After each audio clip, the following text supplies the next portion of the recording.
Faut-il te spécialiser? C'est peut-être une question que tu te poses si tu vas bientôt t'installer ou que tu t'es récemment installé.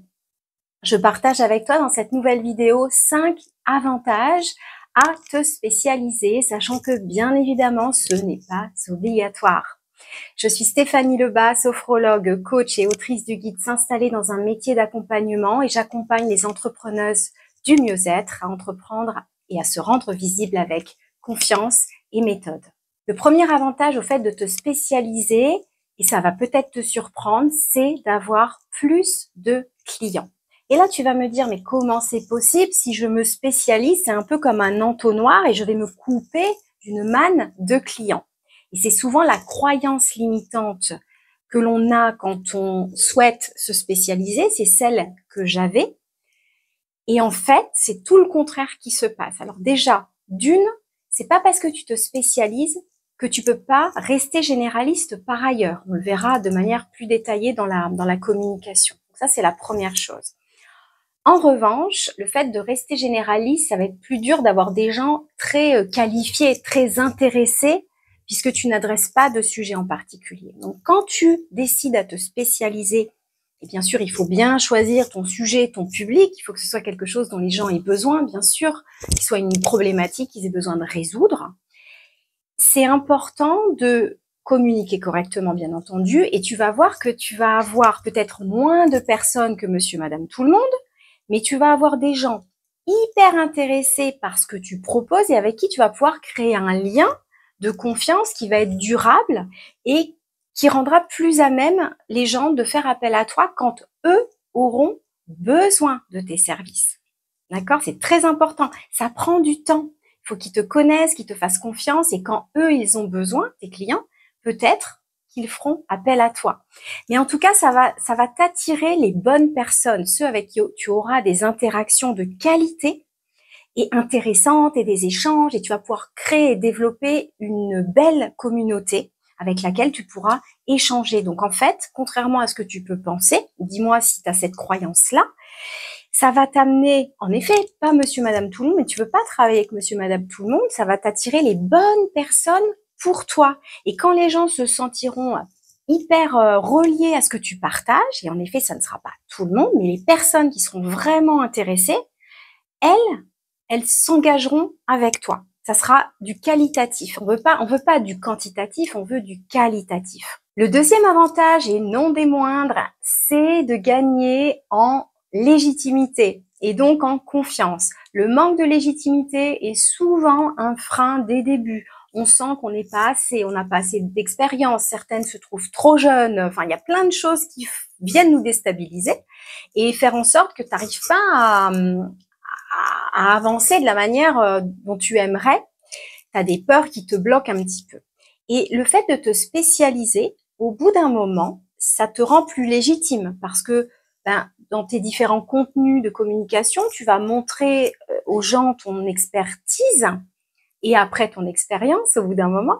Et tout ça, ça va te rendre plus légitime. Et puis plus tu parles des choses, plus tu as une communauté qui est qualifiée, plus tu connais ta communauté, donc plus tu es aligné avec elle et avec ce que tu partages. Donc ça devient de plus en plus facile, tu te sens de mieux en mieux, tu as des retours, donc tu te sens plus légitime et donc plus confiante. Donc forcément, ça te met dans une super énergie qui crée quelque chose d'hyper positif pour toi. Et ce manque de légitimité qu'on ressent au début, alors je dis pas que c'est magique, hein, attention, hein, ça se développe, ça se travaille. Hein, moi, les méthodes magiques, c'est pas mon truc. Mais en tout cas, à terme, je trouve que ça aide à la légitimité et donc à la confiance. Et on sait que c'est pas rien. Le troisième avantage à te spécialiser, c'est d'avoir plus de valeur à tes offres. À terme, tu vas devenir une référence dans ton domaine, quelqu'un à qui on pense et qu'on recommande peut-être à des amis, des connaissances quand on rencontre une certaine problématique. Et ça veut dire que à terme, tu vas être en mesure de proposer des offres un peu plus valorisées, voire beaucoup plus valorisées, qu'une séance de sophrologie, qu'une séance de coaching, qu'une séance de naturopathie. C'est pas ça que les gens achètent. Les gens, ils achètent malgré tout une réponse, certes pas magique, mais une réponse à leurs problématiques, un cheminement, une transformation. Et ça va t'aider à développer ton activité, ton chiffre d'affaires. Et en plus, tu vas t'éclater parce que ce sera un sujet qui va te passionner avec des gens avec qui tu vas te sentir hyper connecté. Et ça, c'est vraiment vertueux, quoi. C'est très positif à tout niveau, à tout point de vue. Et toi, pour l'intérêt de tes accompagnements et pour le développement de ton chiffre d'affaires, de ton entreprise et la valeur que tu offres à tes clients et également la valeur que tu reçois en échange dans ce que tu proposes comme service. Le quatrième avantage de se spécialiser, c'est d'avoir plus de visibilité.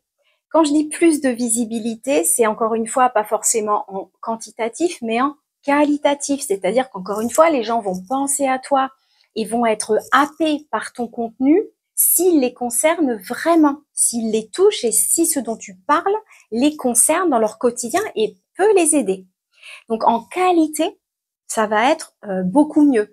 Et ta visibilité, elle va être plus importante, mais plus intéressante aussi, puisque t'as pas des touristes qui passent ou des gens qui sont intéressés, mais qui t'achèteront jamais rien, hein, parce qu'à un moment donné, la communication aussi, c'est un plaisir. Il faut que ce soit un plaisir, il faut le faire avec le cœur.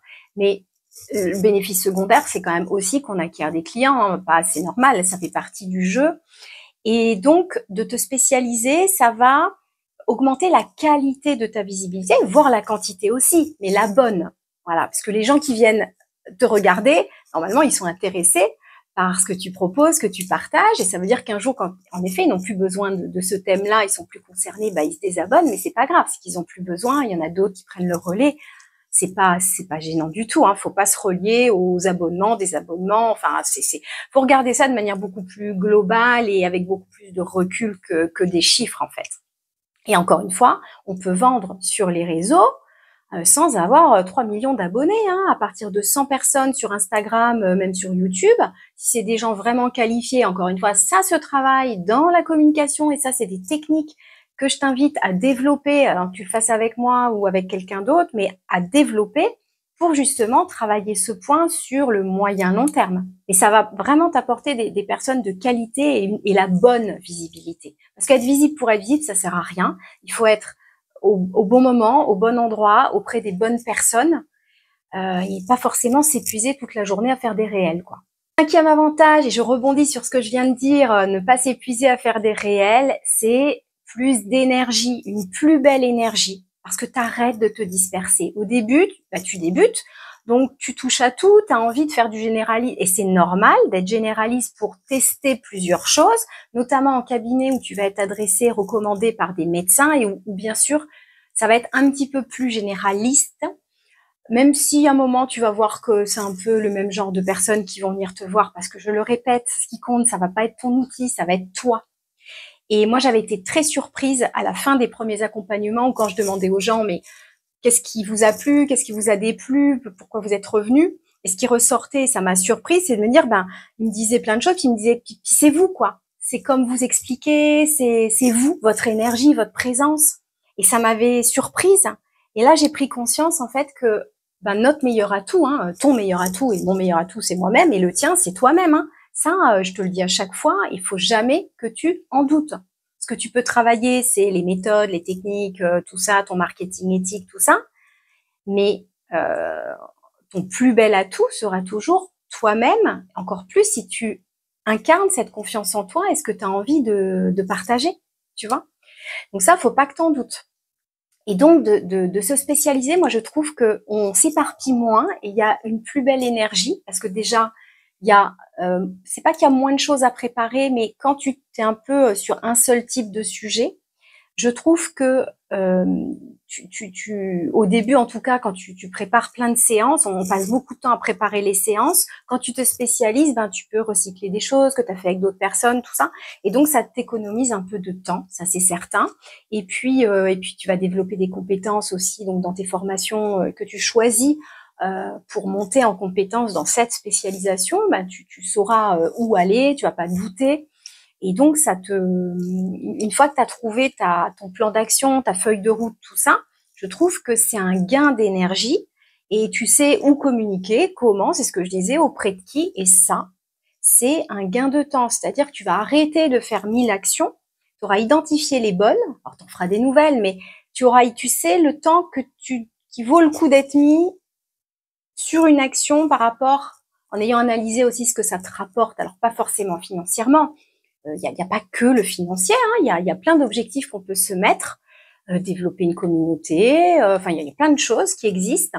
C'est important tout ça que tu sois très à l'aise avec cette, moi j'appelle ça de la stratégie. Alors c'est un mot un peu voilà, mais c'est ta stratégie à toi, ta recette un peu à toi. Il n'y a pas de recette magique. Et ce qui fonctionnera, ça va dépendre de toi, de ta personnalité, de tes valeurs, de qui avec qui tu travailles, etc.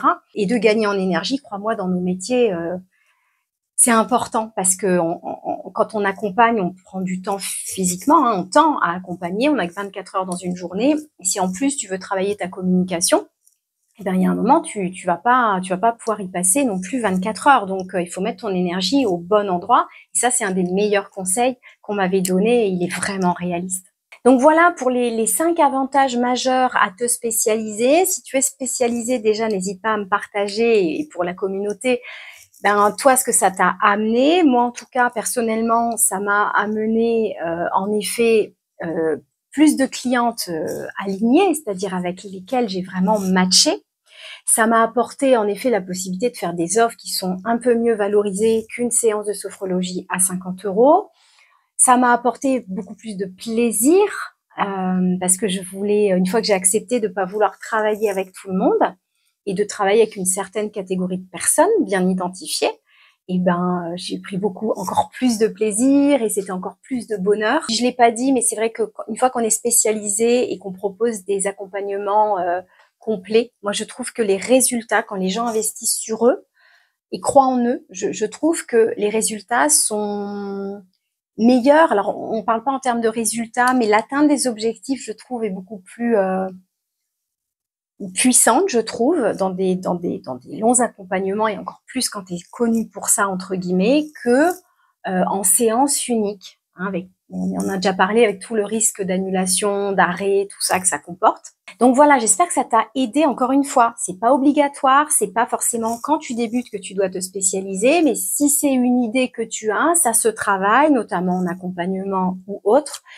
Et c'est important que tu le définisses à un moment donné, ou peut-être que tu le vois comme un axe de développement. Mais quand ça sera le bon moment pour toi, pas forcément au début, puis certaines restent généralistes tout le temps, c'est leur choix, ça leur va bien, ça fonctionne. Encore une fois, le bon chemin, c'est celui qui fonctionne pour toi.